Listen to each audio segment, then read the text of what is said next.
Hello friends, कैसे हो आप लोग। मोनिकास के किचन में आपका स्वागत है। आज मैं आपको कोई रेसिपी के बारे में नहीं बताऊंगी। आज मैं आपको वैभव लक्ष्मी का व्रत का उद्यापन कैसे किया जाता है उसके बारे में बताऊंगी। मैं आज वैभव लक्ष्मी का व्रत का उद्यापन करने जा रही हूँ। ये हमारे घर का छोटा सा मंदिर है। सबसे पहले मैं क्या करूँगी, मैंने ये चौकी ली हुई है। इसमें मैं एक रेड कलर का कपड़ा बिछाऊंगी। हमें सनमाइका लगी हुई चौकी नहीं लेनी है, कहते हैं उसमें पूजा करना शुभ नहीं होता है, इसलिए ये विदाउट सनमाइका चौकी है। अब मैंने चौकी में थोड़े से चावल ऐड किए हैं। उसके ऊपर रखूँगी मैं कलश। कलश का पानी हमेशा खाली नहीं रखते हैं, इसलिए मैंने उसमें एक कॉइन और एक सुपारी ऐड की हुई है। आम के पत्तों को बहुत शुभ माना जाता है, इसलिए कलश में हमेशा आम के पत्तों का यूज़ किया जाता है। हम 5 पत्ते ही लेंगे। इसके ऊपर रखूँगी मैं नारियल। आप कच्चा नारियल या सूखा नारियल का प्रयोग कर सकते हैं। ये देखिए, मैंने नारियल का मुंह ऊपर की साइड रखा हुआ है। अब मैंने एक प्लेट ली हुई है कांसी की, उसमें रखूँगी मैं लक्ष्मी माता की मूर्ति। ये मैंने गोल्ड रिंग ली हुई है। आज के दिन गोल्ड की जब वैभव लक्ष्मी के व्रत में गोल्ड की पूजा की जाती है। अगर आपके पास गोल्ड नहीं हो तो आप सिल्वर की पूजा भी कर सकते हैं। ये श्रीयंत्र रखा हुआ है। ये मैंने दीपक लिया है। अब हम क्या करेंगे, दीपक जलाएंगे। दीपक मैं सुबह ही लगा देती हूँ। ये सारी चीज़ें मैं घी का दीपक जलाई रखती हूँ पूरे दिन भर।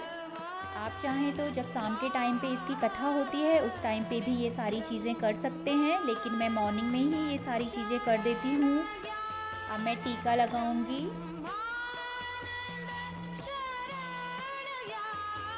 वैभव लक्ष्मी व्रत का उद्यापन करना बहुत ही आसान है और ये व्रत बहुत ही अच्छा और फलदायी होता है। मैं रोज़ की जो पूजा करती हूँ वैभव लक्ष्मी की ऐसे ही स्टार्ट करती हूँ। मैं मॉर्निंग में ही सारी चीज़ें कलश लगा देती हूँ और घी का दीपक माँ लक्ष्मी के आगे जला के रखती हूँ। और फिर शाम के टाइम, जो साईं का टाइम होता है, उस टाइम पे इसकी कथा होती है, वो मैं शाम को पढ़ती हूँ। ये मैंने सब चीज़ों में टीका लगा दिया है, आम के पत्ते, नारियल, कलश। अब मैं लक्ष्मी माता को लाल फूल अर्पित करूँगी। वैसे तो अगर आपके पास गुलाब का फूल हो तो आप उसको चढ़ा सकते हैं, वो बहुत ही अच्छा होता है, लेकिन मेरे पास गुलाब नहीं था, आसपास भी नहीं मिला, इसलिए मैंने गुड़हल के रेड फूल यूज़ किए हुए हैं। और ये मेरे पास कलावा है, क्योंकि हम जो नारियल रखते हैं उसको कभी भी खाली नहीं रखना चाहिए, उसमें कोई कपड़ा या धागा बांध देना चाहिए।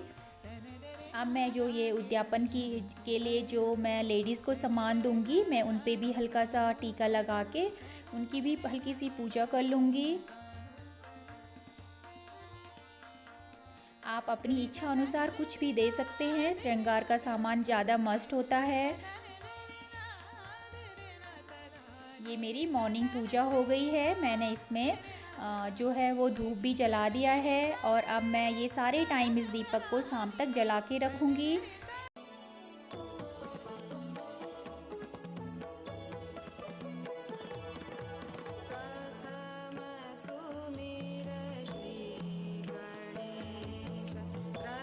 देखिए, ये मैंने मॉर्निंग में सारी तैयारियां करके रखी हुई थी और अब मैं शाम को 5 बजे के करीब पूरी कथा बोलूँगी और फिर मैं आरती करूँगी और मैं भोग तैयार करूँगी माँ लक्ष्मी के लिए। मैंने खीर बनाई है और पंजरी का प्रसाद, खीर इसमें मस्ट होती है, खीर आप लोग ज़रूर बनाइएगा।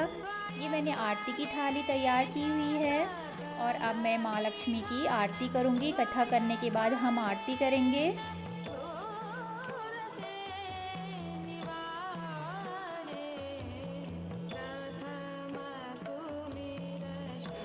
आप लोगों को मेरी ये सिंपल सी उद्यापन विधि या पूजा विधि कैसे लगी है, प्लीज़ कमेंट करके बताइएगा और मेरे चैनल को सब्सक्राइब करिएगा, लाइक करिएगा, कमेंट करिएगा और अपना एक्सपीरियंस मेरे साथ शेयर करिएगा। ये देखिए, मेरी पूजा और आरती दोनों हो चुकी हैं। अब मैं आपको दिखाती हूँ मैंने भोग में क्या बनाया था। ये मैंने आलू टमाटर का झोल बनाया हुआ है। अभी मैं इसको थोड़ा सा और गाढ़ा होने दूँगी।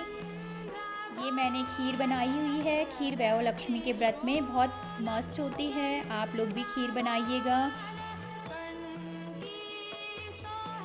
हमें हमें खीर का भोग लगाना चाहिए माँ लक्ष्मी के व्रत में। और ये मैंने आटा गूँथ के रखा हुआ है आटा, और इसकी मैं पूड़ियाँ बनाऊंगी।